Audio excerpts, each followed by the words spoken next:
Boa noite, que bom que você está aqui, para juntos nós celebrarmos ao nosso Deus, prestarmos um culto de louvor àquele que merece, não é mesmo?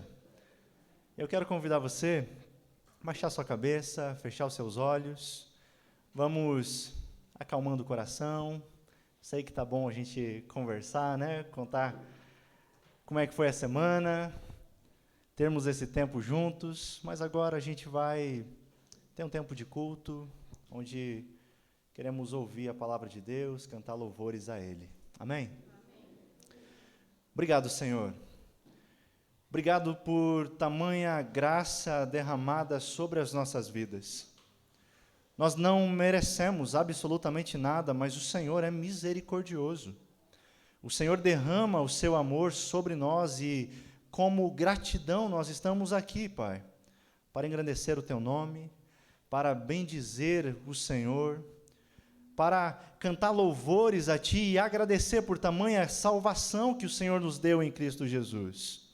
E por isso, nós queremos prestar um culto racional a Ti, um culto que o Senhor se agrade, um culto em que o Seu nome seja exaltado e glorificado em nosso meio.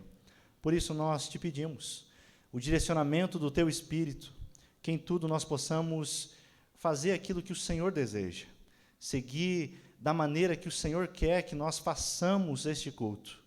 É o que nós Te pedimos, em nome do Teu Filho amado Jesus. Amém. Amém, meus irmãos, eu quero convidá-los a abrir as vossas Bíblias no Evangelho de Lucas, capítulo de número 24. Nós faremos a leitura do versículo 13 até o versículo 35. Evangelho de Lucas, capítulo de número 24. Deixa uns segundinhos para os irmãos encontrarem. Mas também estará projetado aqui à minha direita. Os irmãos acharam? Amém? Passamos a leitura. Naquele mesmo dia, 2 dos seguidores de Jesus caminhavam para o povoado de Emaús, a 11 quilômetros de Jerusalém. No caminho, falavam a respeito de tudo o que havia acontecido.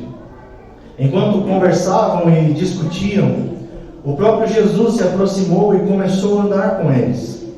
Os olhos deles, porém, estavam como que impedidos de reconhecê-lo. Jesus lhes perguntou: sobre o que vocês tanto debatem enquanto caminham? Eles pararam, com o rosto entristecido. Então um deles, chamado Cleopas, respondeu: você deve ser a única pessoa em Jerusalém que não sabe das coisas que aconteceram lá nos últimos dias. Que coisas? Perguntou Jesus. As coisas que aconteceram com Jesus de Nazaré, responderam eles. Ele era um profeta de palavras e ações poderosas aos olhos de Deus e de todo o povo. Mas os principais sacerdotes e outros líderes religiosos o entregaram para que fosse condenado à morte e o crucificaram. Tínhamos esperança de que ele fosse aquele que resgataria Israel. Isso tudo aconteceu há 3 dias. Algumas mulheres do nosso grupo foram até seu túmulo hoje bem cedo e voltaram contando uma história surpreendente. Disseram que o corpo havia sumido e que viram anjos que lhes disseram que Jesus está vivo. Alguns homens do nosso grupo correram até lá para ver e, de fato, tudo estava como as mulheres disseram, mas não o viram. Então Jesus lhes disse: como vocês são tolos, como custam a entender o que os profetas registraram nas Escrituras? Não percebem que era necessário que o Cristo sofresse essas coisas antes de entrar em sua glória? Então Jesus os conduziu por todos os escritos de Moisés e dos profetas, explicando o que as Escrituras diziam a respeito dele. Aproximando-se de Emaús, o destino deles, Jesus fez como quem seguiria a viagem, mas eles insistiram: fique conosco esta noite, pois já é tarde. Jesus foi para casa com eles. Quando estavam à mesa, ele tomou o pão e abençoou. Depois, partindo, lhes deu. Então os olhos deles foram abertos e o reconheceram. Nesse momento, ele desapareceu. Disseram um ao outro: não ardia o nosso coração quando ele falava conosco no caminho, nos explicava as Escrituras? E na mesma hora, levantaram-se e voltaram para Jerusalém. Ali encontraram os 11 discípulos e os outros que estavam reunidos com eles, que eles disseram: é verdade que o Senhor ressuscitou. Ele apareceu a Pedro. Então, os dois contaram como Jesus tinha aparecido enquanto andavam pelo caminho e como o haviam reconhecido quando ele partiu o pão. É esse Jesus que nós celebramos. Aleluia. Jesus que está vivo, que ressuscitou. E essa noite, eu quero lhe convidar, se possível, se coloque de pé.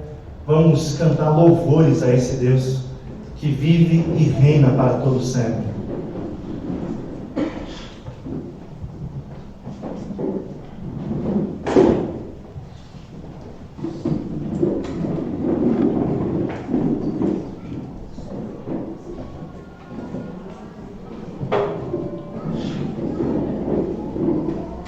Boa noite a todos.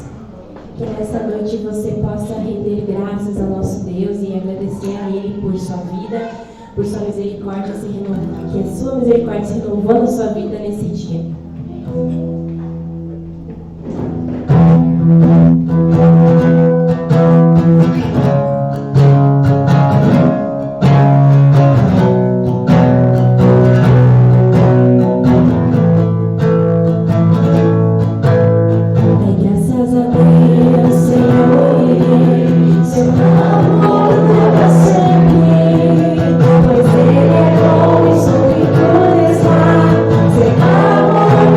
Você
leitura do Salmo 116, a parte destacada. Eu gostaria que, com devoção, você fizesse essa leitura juntamente comigo.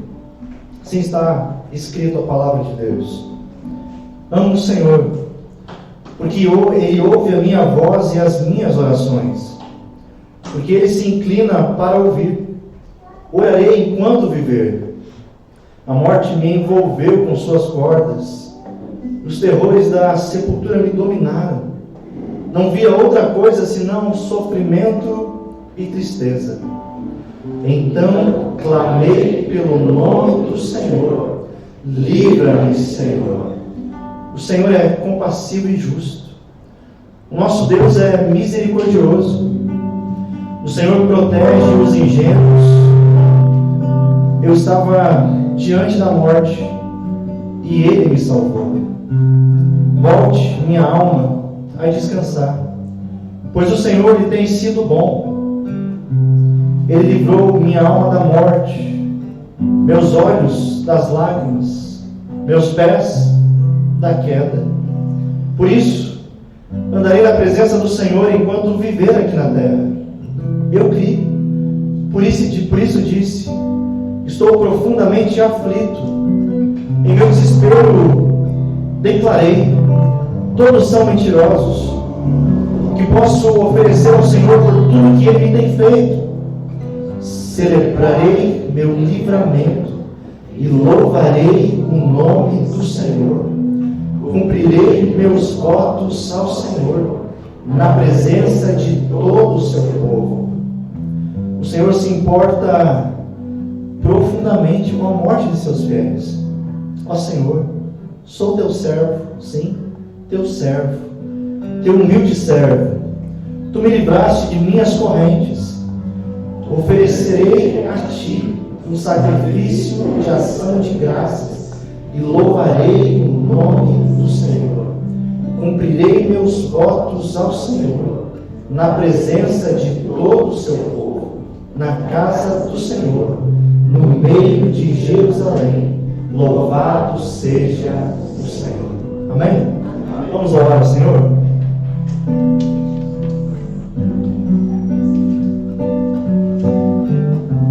Com a próxima canção, você tem a oportunidade de ofertar. Saia do seu lugar e traz a oferta aqui na frente. Esta semana será destinada à família Froze, pastor Marcelo, Fabíola e os meninos. Grande é o Senhor e digno de louvor.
e céus.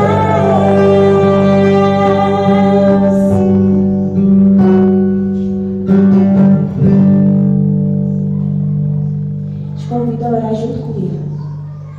Ó Deus, cujo bendito Filho se deu a conhecer os seus discípulos no partir do pão, abre os olhos da nossa fé, para que possamos conhecê-lo em toda a sua obra redentora.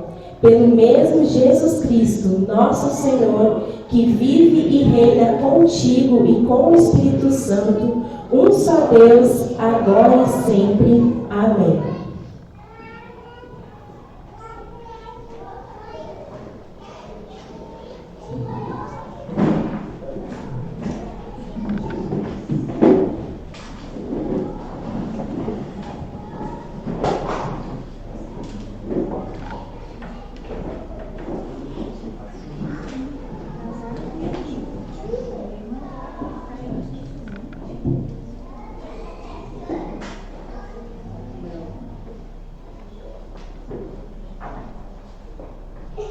Últimos ajustes.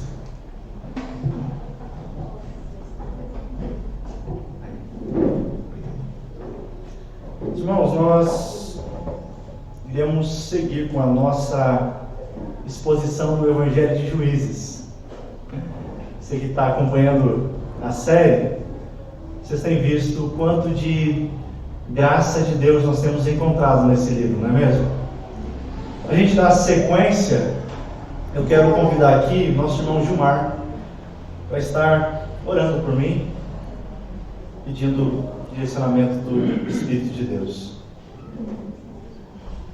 Vamos então orar pela palavra, pela pregação. Senhor Jesus, nós queremos entregar a vida doada em tuas mãos, Senhor, e que ele seja instrumento teu aqui nesta noite para colocar a tua palavra. Te pedimos, Senhor, que tu abra nossos corações e nossos olhos como tu fizeste com teus apóstolos da caminho de Emaús, Senhor. Que nós realmente possamos ver, ouvir e sentir e praticar a tua palavra aqui colocada, Senhor. Verdade. Que a tua igreja, Senhor, renasça, que ela, através da tua palavra, Senhor, e que tu realmente possa nos dar o direcionamento que tu queres, com a fé e vida, Senhor, aqui conosco, Senhor.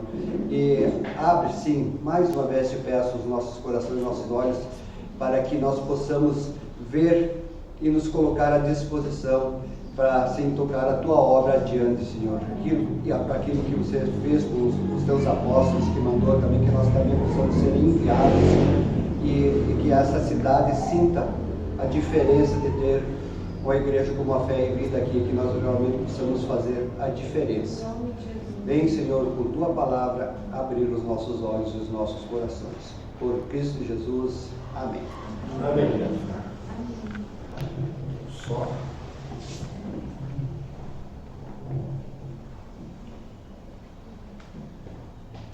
Essa noite eu quero falar sobre fracos, porém fortes. Parece um paradoxo, né? Parece uma contradição. Mas a gente vai dar sequência na história que nós iniciamos semana passada. A história de quem? Que estava aí semana passada, lembra? Gideão. É sobre ele que nós veremos essa noite. Veremos o capítulo 7 de Juízes. Deixa eu só... Estou apanhando aqui um pouquinho.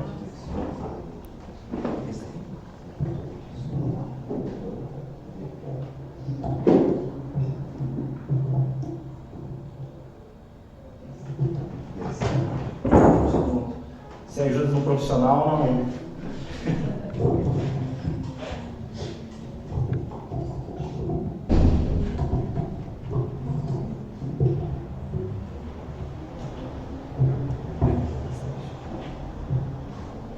Perfeito.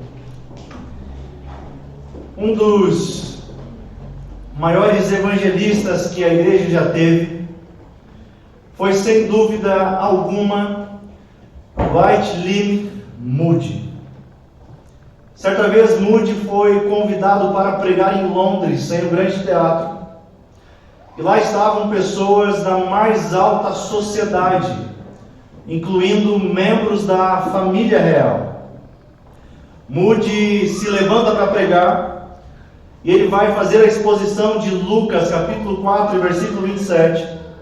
E ao fazer a leitura daquele versículo que dizia: e havia muitos leprosos em Israel no tempo do profeta Eliseu, ao chegar no nome Eliseu, ele não estava conseguindo pronunciar. Ele começou a gaguejar. Não saía, não conseguia pronunciar.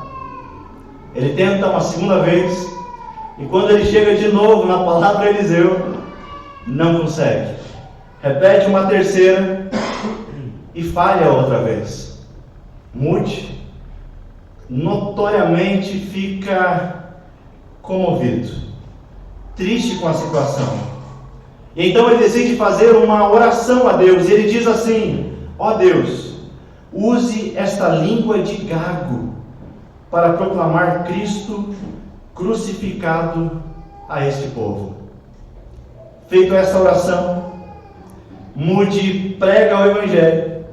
E aqueles que o ouviam disseram que ele falou com tanta eloquência que nunca antes tinham visto, e que toda a sua audiência foi quebrantada pelo poder de Deus. Por que eu digo isso? Porque essa história é um ótimo exemplo de duas verdades afirmadas nas Escrituras. Primeira, de que o homem é fraco e incapaz. E a segunda, de que Deus é forte e totalmente capaz.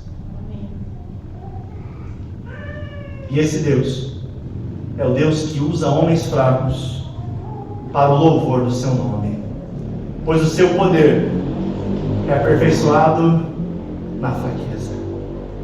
É exatamente isso que nós vemos em Gideão. Na semana passada nós vimos que Deus estava preparando Gideão para ele ser o próximo libertador de Israel. É claro que Gideão inicialmente tenta dar desculpas a Deus por sua fraqueza. Meu clã é o mais fraco, eu sou o menor da minha família, eu sou menos importante. Mas vocês lembram que em uma conversa transformadora com Deus, o próprio Deus dá garantias a ele.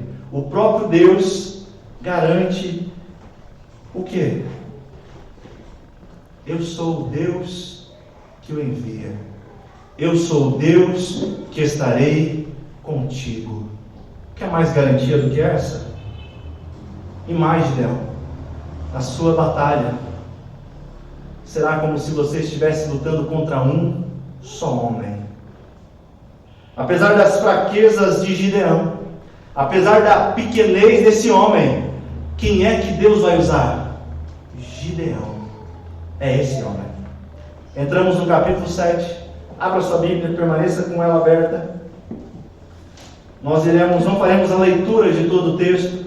Estará projetado também aqui à minha direita. Mas nós iremos expondo na medida em que vamos refletindo acerca do texto sagrado. Amém. Entramos no capítulo 7. Apenas uma informação antes de nós seguirmos o texto. É que se você observar, o escritor inicia o capítulo dizendo Jerubaal.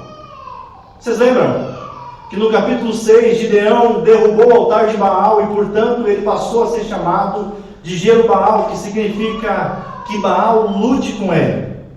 É com essa informação que nós iniciamos esse capítulo, para lembrá-los aquilo que nós já vimos na semana passada, que Gideão e Jerubaal são a mesma pessoa, ok? Apenas essa informação. Dito isso, nós partimos para o texto. A batalha agora se aproxima.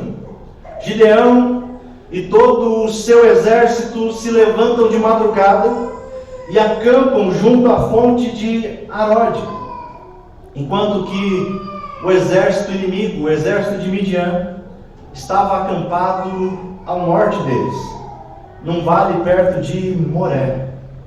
Basicamente, eles estavam cerca de 6 quilômetros de distância um do outro. não era algo tão longe. E quando você vai para uma batalha, quando você vai para uma guerra, normalmente o que você faz? Você procura ir com força máxima. Mas no versículo 2, o Senhor fala com Gideão e diz a ele: Gideão, vocês têm guerreiros demais.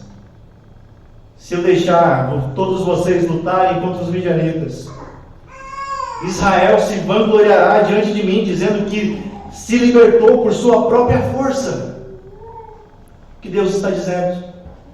De duas uma: ou Israel irá se vangloriar, ou então a glória será dada a Deus, ao único que é digno de glória. Examinando meu coração, volta e meia eu sou tentado a imaginar que as coisas, quando estão dando certo, é devido às minhas forças, devido à minha inteligência, devido aos meus recursos. Mas será? Será que é assim mesmo? Por isso que Deus constantemente nos coloca em situações que parecem ser difíceis e outras que parecem até mesmo serem impossíveis. Mas por que Ele faz isso? Ele assim o faz para mostrar a sua grandeza e glória. Ele é grande, Ele é quem merece adoração. Imagina Israel se vangloriando diante de Deus. Deus conhece o coração daquele povo. Deus conhece o meu e o seu coração. Sabe que a gente gosta de querer honra e vanglória, não é mesmo? Se a gente examinar o nosso coração, constantemente nós estamos buscando glória para nós mesmos. Portanto, Deus diz a Gideão, para avisar o exército dele, que se dentre aquele exército havia alguém com medo, alguém assustado, diz que esses homens podem voltar para casa, Gideão. Quantos homens voltam embora?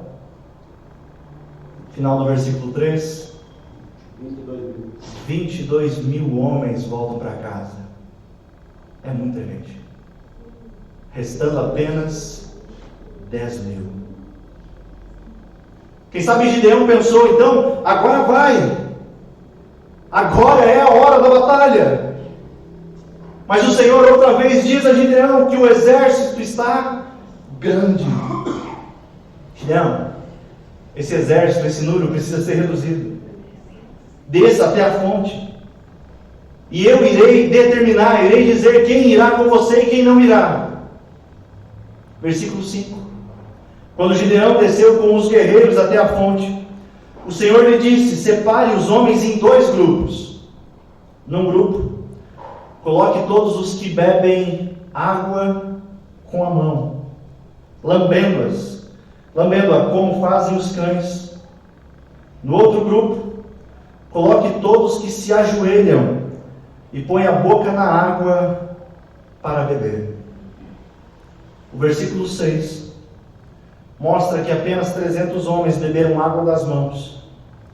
Os demais se ajoelharam e puseram a boca na água. 300 apenas. O versículo 7, Deus então determina quem irá com Gideão na batalha. E quem irá será os 300. 300 homens apenas. Apenas 300. Gideão, os outros você pode mandar embora. Imagine comigo, de 32 mil homens, restam apenas 300. Não tem como. É impossível. Isso nos mostra, estava claro que Deus não pretendia libertar Israel por meio de um grande exército. Pois se assim fosse, Israel iria se vangloriar, iria atribuir a sua vitória ao seu próprio poder. Mas em vez disso, o Senhor quer operar grandemente por meio de um exército minúsculo. É isso que nós estamos vendo. Interessante que no livro de Juízes, nós vemos que Deus, na maioria das vezes, não utiliza métodos, maneiras convencionais de libertar o seu povo. Nós estamos vendo que a maioria dos juízes já levantados eram pessoas totalmente improváveis. Claramente nós vemos as suas fraquezas, os seus pecados. E normalmente as vitórias contrariam a lógica humana. Imaginem comigo, Gideão vem de uma família fraca, vem de uma tribo fraca, ele se sente o menor de todos os seus familiares, e agora ele precisa encarar um exército de midianitas com apenas 300 homens. Não dá, Gideão. Será que Gideão está confiante? Será que Gideão está tranquilo quanto a isso? Será que não há medo no coração de Gideão? Gideão era gente como a gente. Está chegando a hora. Mas outra vez o Senhor fala com Gideão. Talvez ele não tenha expressado, mas o Senhor que sonda e conhece todas as coisas, sabe de como Gideão está. Versículos 9 ao 11, o escritor diz: naquela noite, o Senhor lhe disse: levante-se, desça ao acampamento dos midianitas, pois eu os entreguei em suas mãos. Mas, se você tem medo de atacá-los, desça até o acampamento com seu servo Purá. Ouça o que os midianitas estão dizendo e você se encherá de coragem e terá ânimo para atacar. Então Gideão e seu servo Purá desceram até os limites do acampamento inimigo. O que Deus está fazendo aqui? Outra vez ele está mostrando que os midianitas serão entregues nas mãos de Gideão. Mas Deus conhece o coração dele, sabe dos seus medos. Mas a gente sempre vê o cuidado de Deus. A gente vê o cuidado dele conosco. A gente vê o cuidado de Deus com Gideão, onde Deus diz a ele: se você tem medo, desça até o acampamento e ouça o que os midianitas estão dizendo, e você se encherá de coragem. Eu pergunto a você: como confiar quando a situação parece impossível? Como confiar? Como ter fé em meio a tantos problemas que aparecem na vida? Como acreditar quando a situação contraria a lógica humana? Simplesmente diante de Gideão estava um exército incontável. Versículo 12 diz que o exército inimigo era como uma nuvem de gafanhotos. Os camelos, eles eram tão numerosos como os grãos de areia, eram impossíveis de contar. Mas o que Deus faz com Gideão? Deus diz a Gideão: vai você e o seu servo Purá ouvir o que eles estão dizendo. Ao se aproximar do acampamento, Gideão ouve um homem contando um sonho que teve. Ele conta o sonho ao seu amigo. E o sonho era mais ou menos assim. Versículo 13, a parte B. Tive um sonho, no qual um pão de cevada veio rolando para dentro do acampamento midianita. Então bateu numa tenda e ela virou, desmontando-se. O que isso quer dizer? O que isso significa? O amigo, no versículo 14, responde isso, dizendo: o sonho só pode significar uma coisa: a espada de Gideão, filho de Joás, o israelita. Deus entregou todo o exército midianita nas mãos dele. Outra vez, Deus está mostrando a Gideão que quando nos sentimos, nos achamos fracos, precisamos lembrar que Deus é forte. Mas sabe o que ocorre às vezes? Focamos somente na nossa fraqueza e esquecemos da força de Deus. Então pecamos, nos prostramos a falsos deuses, nosso coração é tomado por falsos amores, e logo o coração vai se esfriando para Deus, o pecado vai se sentindo bem, vai se sentindo confortável, afinal, a carne é fraca. De fato é. Nós vemos isso nas Escrituras. Mas constantemente nós utilizamos essa verdade como desculpa. Desculpa para amaciar o nosso pecado. Desculpa para não mudarmos, para fazer a gente se sentir não tão pecador assim. O pastor John MacArthur escreve que a carne é fraca. Isso é um alerta e não uma desculpa para pecarmos. Mas às vezes a gente esquece o quanto Deus é forte, o quanto Ele é soberano, o quanto Ele reina, e nós nos entregamos aos desejos do nosso coração. Entregamos aos falsos deuses, construímos altares no coração, por coisas tão pequenas, comparadas com a glória que é de vir. Fazemos altares do dinheiro, do poder, do sexo, de tantas coisas. Por quê? Queremos uma sensação, um hedonismo, é isso que nós vivemos, em busca do prazer.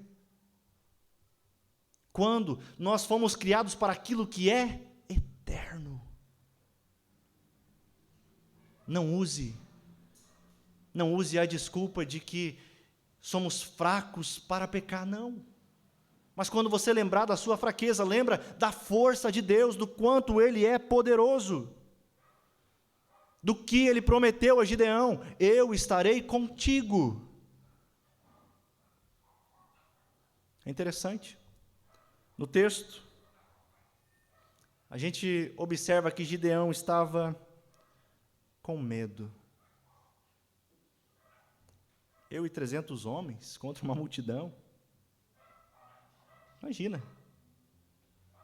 Mas quando ele ouve a interpretação do sonho, ele vê que mesmo os seus inimigos, mesmo estando diante de um exército incontável, quem é que está com medo?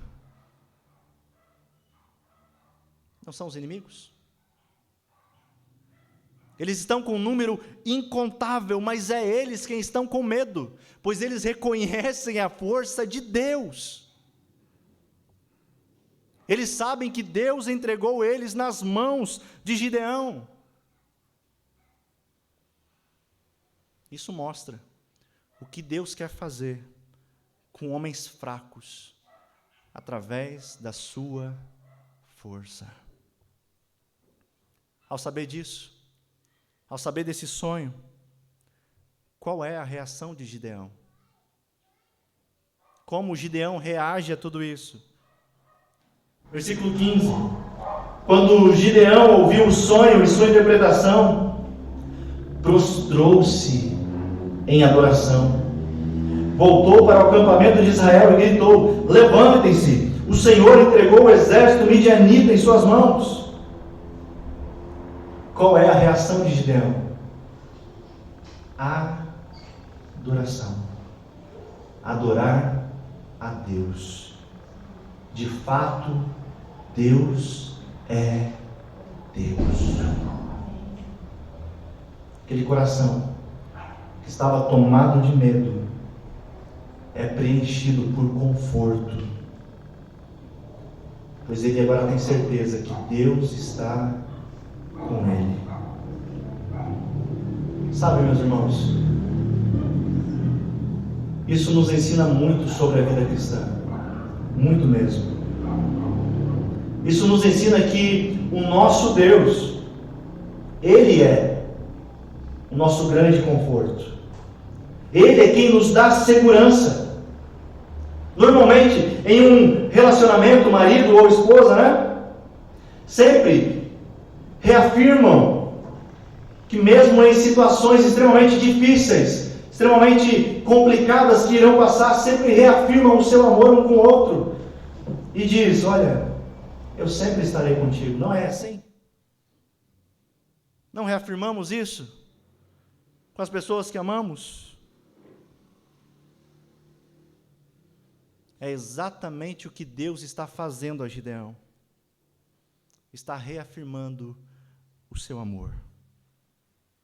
Deus está tranquilizando Gideão, mesmo em meio ao perigo que ele está enfrentando. Eu pergunto a você, onde foi? Onde foi que Deus tranquilizou o coração de Gideão? Lembram? No acampamento inimigo. Só ele e o seu servo Purá. Correndo perigo, correndo risco de vida. É ali, nessa circunstância, que Deus enche o coração dele de confiança e conforto. E o leva à adoração.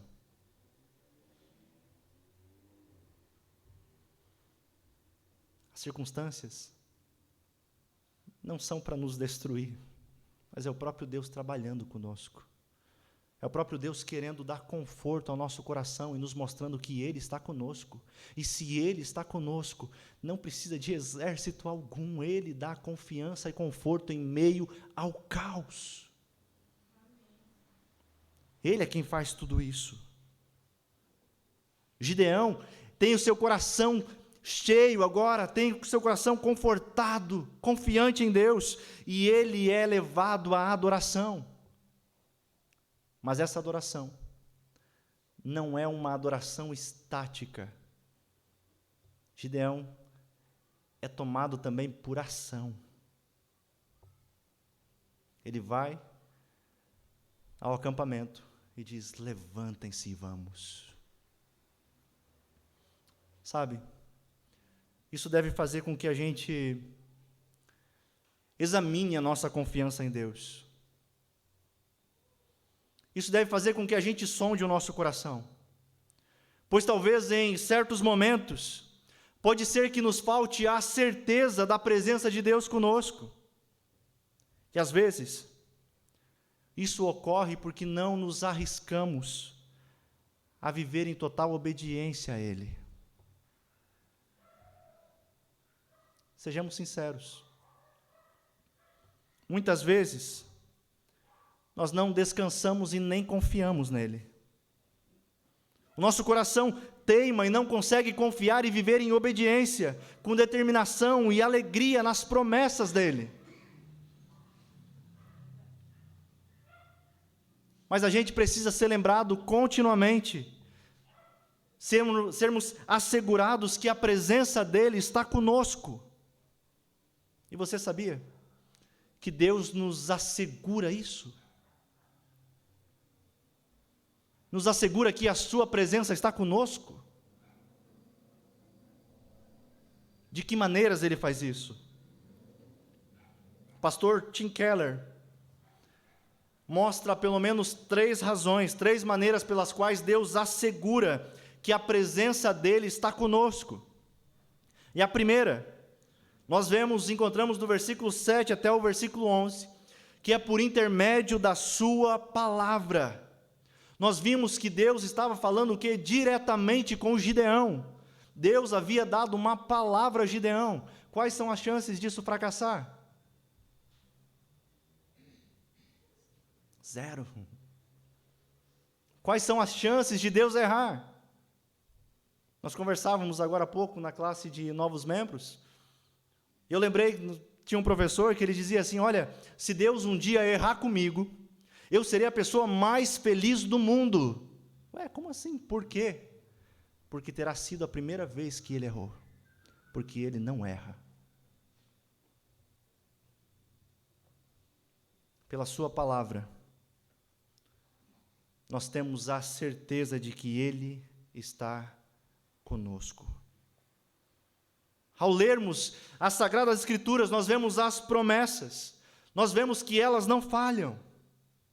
Temos ou não temos a promessa de que eis que estou convosco todos os dias, até a consumação dos séculos. Isso te deixa seguro?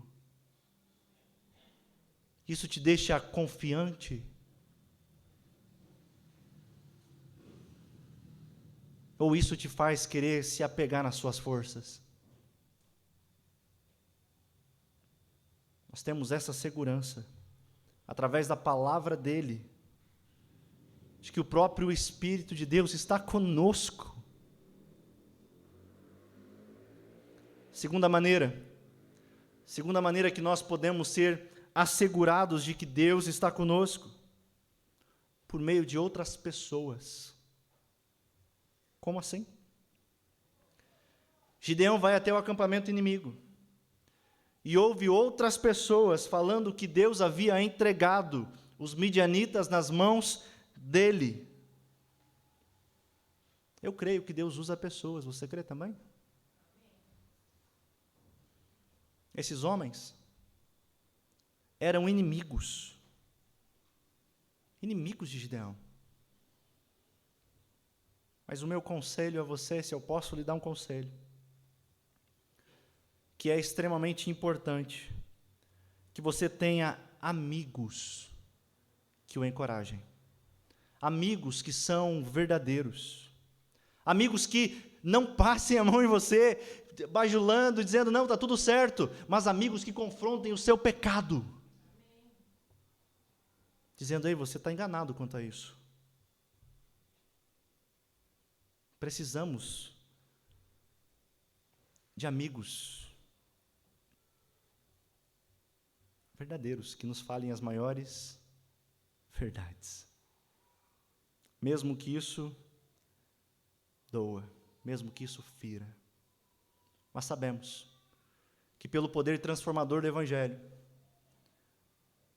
a espada de 2 gumes tem o poder de ferir, mas também curar. Que quando a gente esquecer dessa verdade de que Deus está conosco, que nossos amigos, que pessoas próximas nos lembrem dessa verdade. Por isso, meu irmão, é tão importante que você não viva sozinho, que você não seja igreja sozinho. Não tem como ser igreja sozinho. Você irá adoecer. E certamente você estará em um poço. Ande com pessoas que amam a Deus. Pessoas que falem a verdade a você. Amém?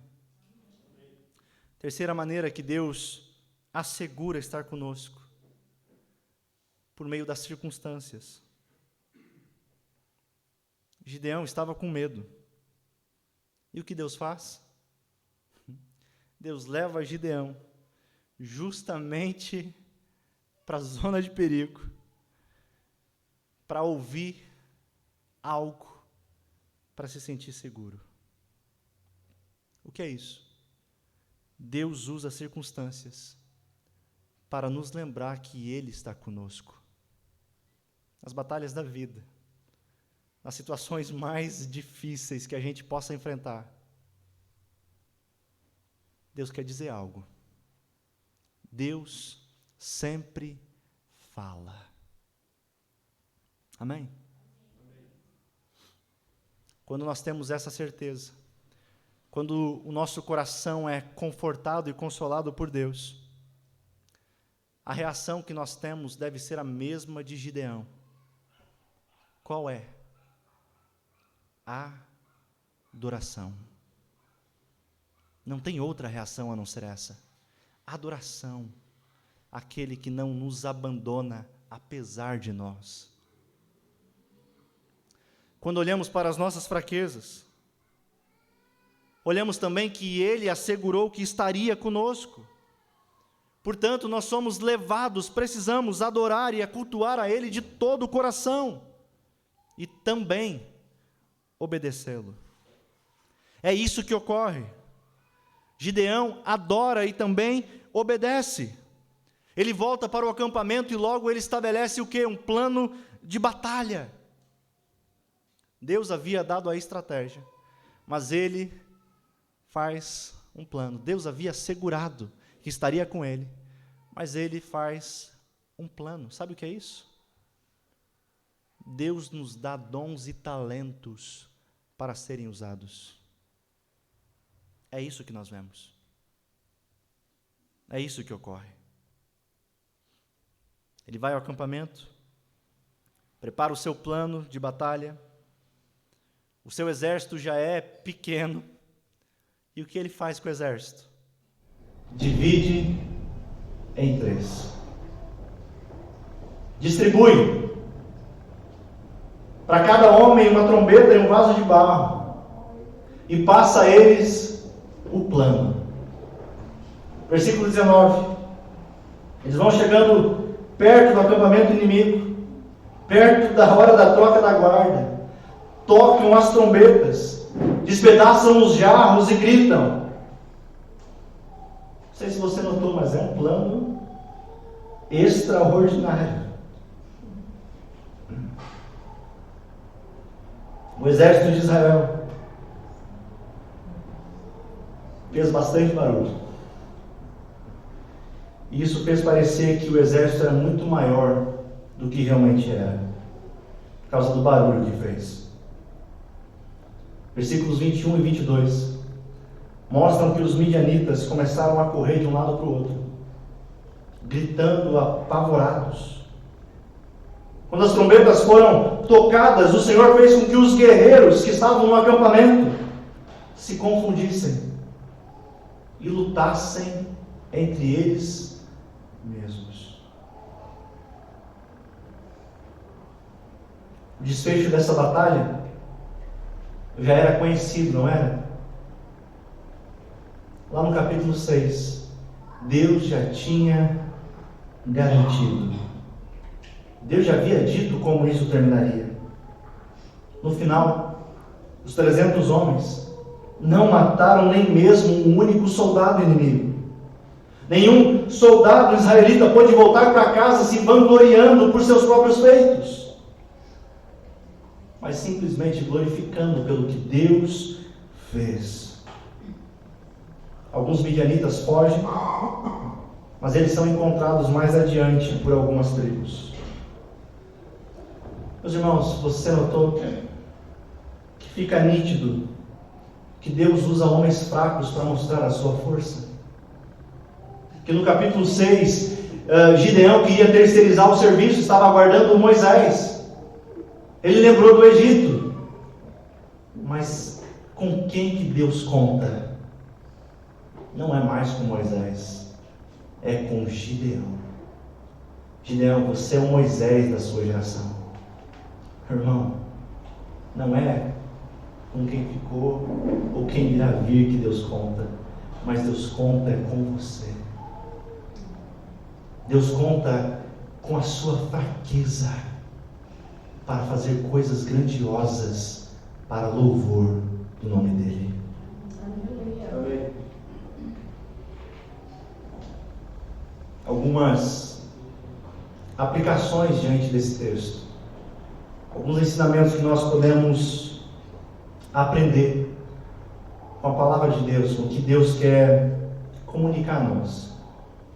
A primeira, o que podemos aprender é que quando estamos em Deus, somos fracos, porém fortes. Como isso é possível? Como isso é possível? Em 2 Coríntios, capítulo 12, dos versículos 7 ao 9, o apóstolo Paulo sofre com o espinho na carne. Você conhece essa história? E ele suplica ao Senhor por 3 vezes para que o espinho na carne seja retirado. Mas Deus não tira. O apóstolo diz que esse espinho, a gente não sabe o que é, pode ser uma doença, pode ser uma outra coisa, um dia nós descobriremos. Esse espinho na carne, o apóstolo Paulo diz, que foi dado para evitar que ele se tornasse arrogante. Foi dado para que ele não buscasse a própria glória. Ele aprende o que Deus fez com que Gideão aprendesse. O que é? A minha graça é suficiente para você, pois o meu poder se aperfeiçoa na fraqueza. Não é isso que nós cantamos? Tua graça me basta. Basta mesmo?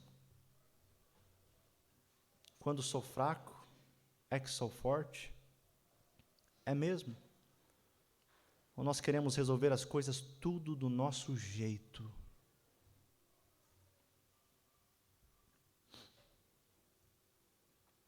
Paulo entende essa graça. E claramente ele faz essa declaração que é maravilhosa. O poder de Deus não é aperfeiçoado quando somos fortes. O poder de Deus não é aperfeiçoado quando somos suficientes, quando somos bons, mas sim quando somos fracos e reconhecemos isso. Na vida cristã, diferentemente de outras religiões ou de qualquer outra coisa, na vida cristã tudo é graça. Não somos salvos porque somos bons ou somos aptos para isso. Não, nada disso. Mas o poder de Deus é operado em nós quando nós admitimos as nossas fraquezas, quando nós admitimos os nossos pecados, quando admitimos a nossa falta de bondade. Pois convenhamos, nós não somos tão bons quanto parecemos, não é mesmo? Quando nos arrependemos e lamentamos dos nossos fracassos diante de Deus,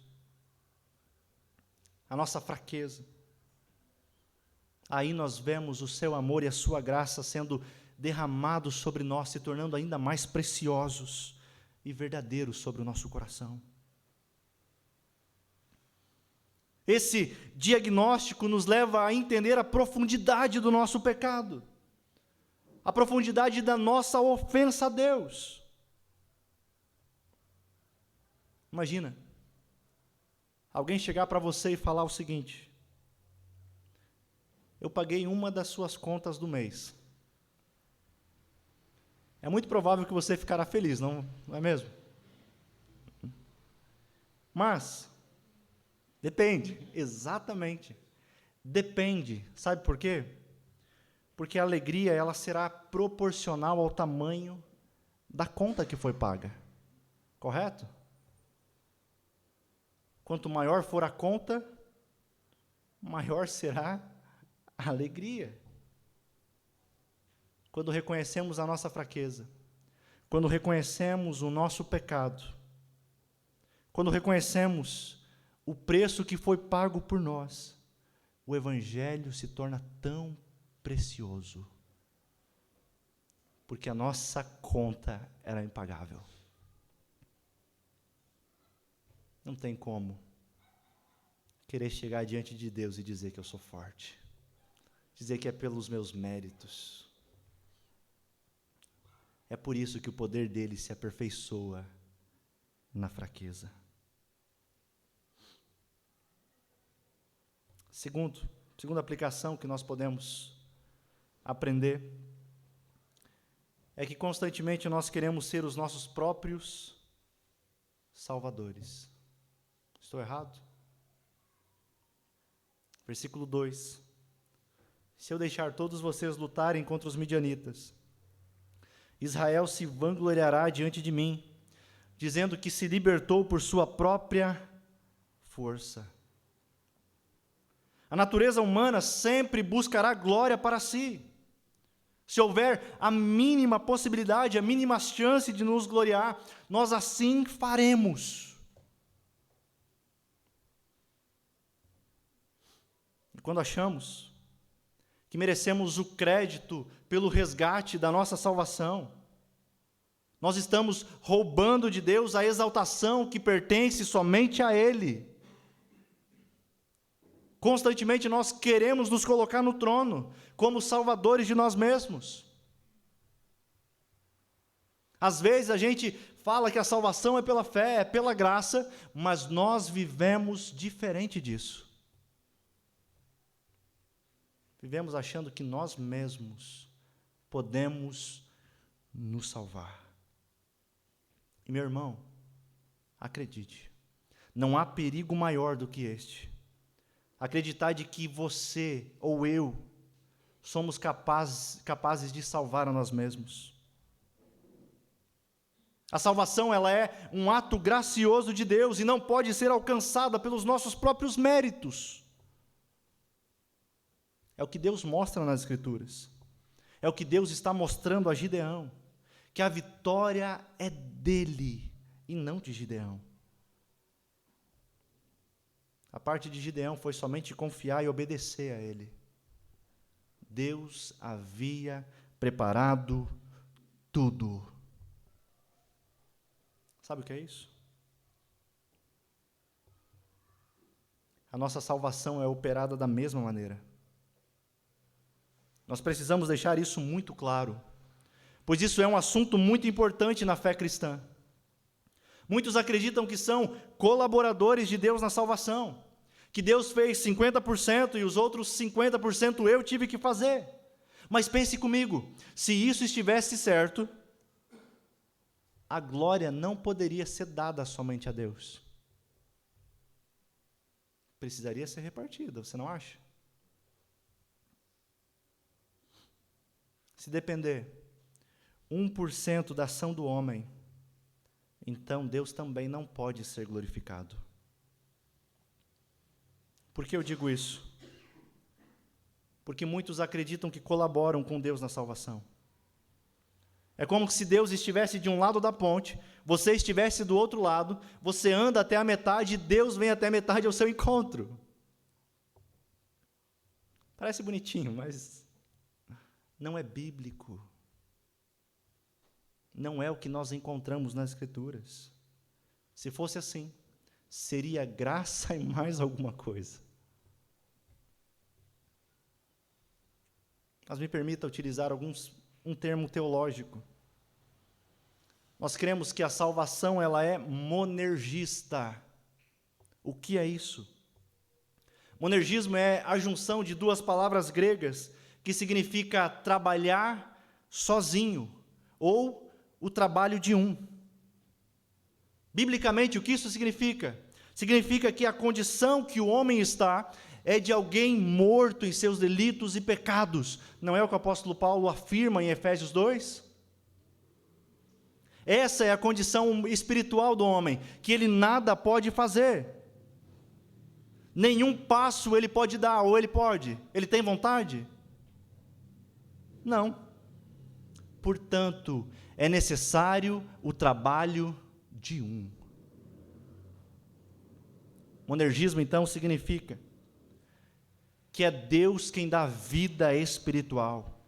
É Ele quem fez com que os seus ouvidos abrissem. É Ele quem fez com que os seus olhos enxergassem a beleza do Evangelho. É Ele quem pôs fé no seu coração para você crer. É Ele quem molda as nossas vontades. Pois se não fosse a obra dEle trabalhando em nós, sejamos honestos, jamais iríamos a Deus. Meus irmãos, essa verdade conforta o nosso coração, porque saber que ela não depende de nós, tira toda a esperança de nós mesmos, não dá margem alguma para a gente se vangloriar, pois nós passamos a reconhecer a nossa falência espiritual longe de Cristo. Mas a gente, volta e meia, tenta ser os nossos próprios salvadores. Mas isso é impossível, saiba disso. Você não pode se salvar. As suas obras não podem lhe garantir acesso a Deus.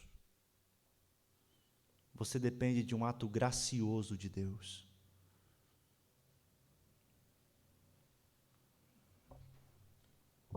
Eu daria glória a Deus por isso. Porque é um ato gracioso. O próprio Deus nos despertou para Ele. É por isso que Ele se importa com a honra e com a glória que lhe é dada.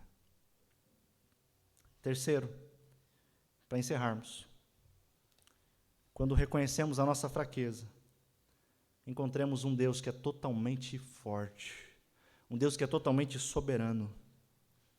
Gideão e os israelitas, eles eram tentados a confiar em suas forças, mas Deus remove praticamente todos eles, restando apenas 300, fazendo com que a confiança deles não seja depositada neles. Ao perceber então que apenas 300 homens prontos para a batalha diante de um exército, eles vão se sentir extremamente fracos e incapazes. Mas o que isso significa? Isso está levando eles a confiar na promessa de Deus, na sua força. Meu irmão, como você encontra ânimo para seguir diante das circunstâncias da vida? Em você mesmo? Naquilo que Deus te deu, que Deus te confiou? Os seus recursos? Se apoiar nessas coisas irão levar você à frustração e derrotas. Ou então, você poderá até vencer algumas situações pela sua força, pelo seu recurso, mas aí o seu coração será tentado à arrogância e à vanglória. O que aprendemos com Gideão e com Paulo é que nós só encontramos verdadeiro ânimo e esperança para seguir adiante quando reconhecemos a nossa fraqueza, quando reconhecemos quem de fato nós somos, mas que Deus é mais forte que o mais poderoso exército do mundo. É esse Deus que Ele chama de Filho. Eu quero orar com você.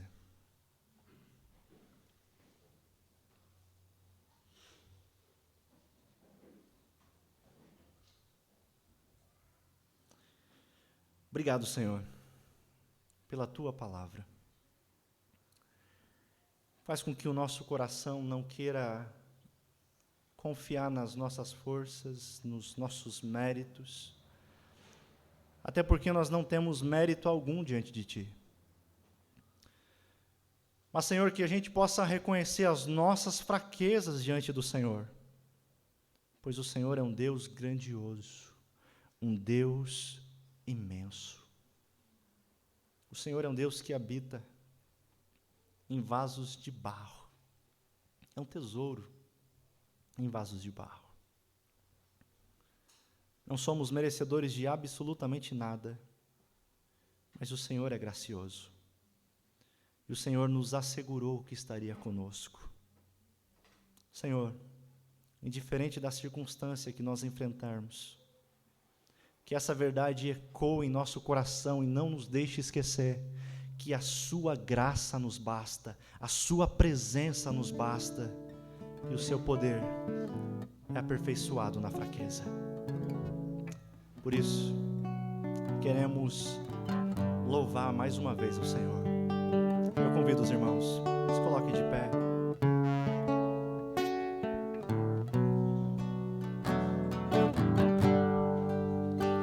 Eis-me aqui, outra vez, diante de Ti, abro meu coração, meu amor. E fazes cair as barreiras em mim, és fiel, Senhor.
Pode tomar o seu assento.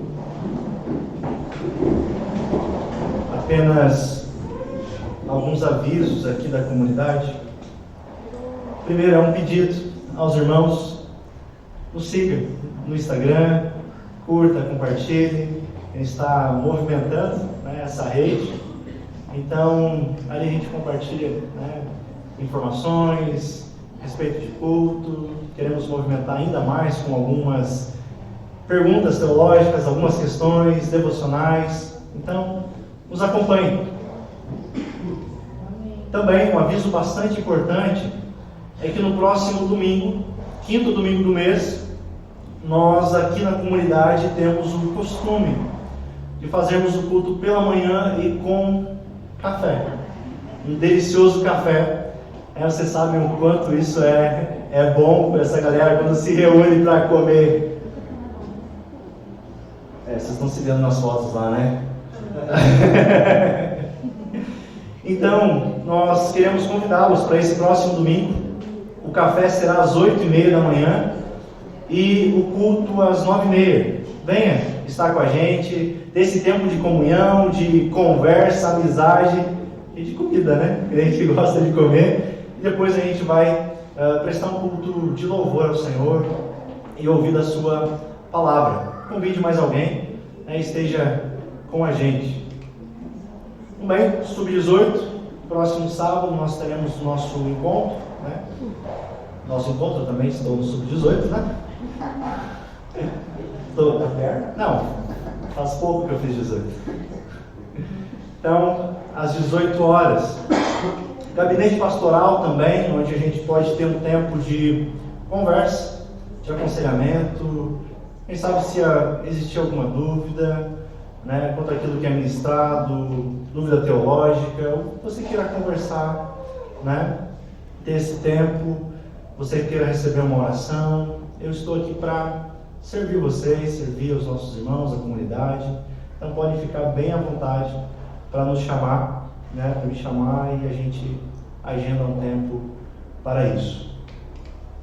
Também nós pedimos aos irmãos pelas ofertas e pelos dízimos. Nós temos diversos projetos, sonhos para essa comunidade e, sem dúvida, a ajuda financeira é de suma importância para que nós possamos seguir em projetos, em desejos que o Senhor tem colocado em nosso coração. Por isso nós contamos com a fidelidade dos irmãos. Nós sabemos que Deus tem abençoado os irmãos, né?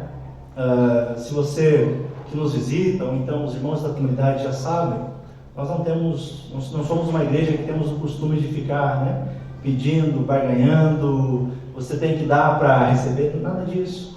Mas é um ato de generosidade, de gratidão, em resposta realmente ao que Deus fez por nós. Não é comprar Deus, não é isso, mas é uma forma de gratidão a Ele, por tudo que Ele nos faz, pelo emprego, pela saúde, pelas condições que Ele nos dá. E por isso nós, para nos mantermos como comunidade, como igreja, nós precisamos disso também. Amém, meus irmãos?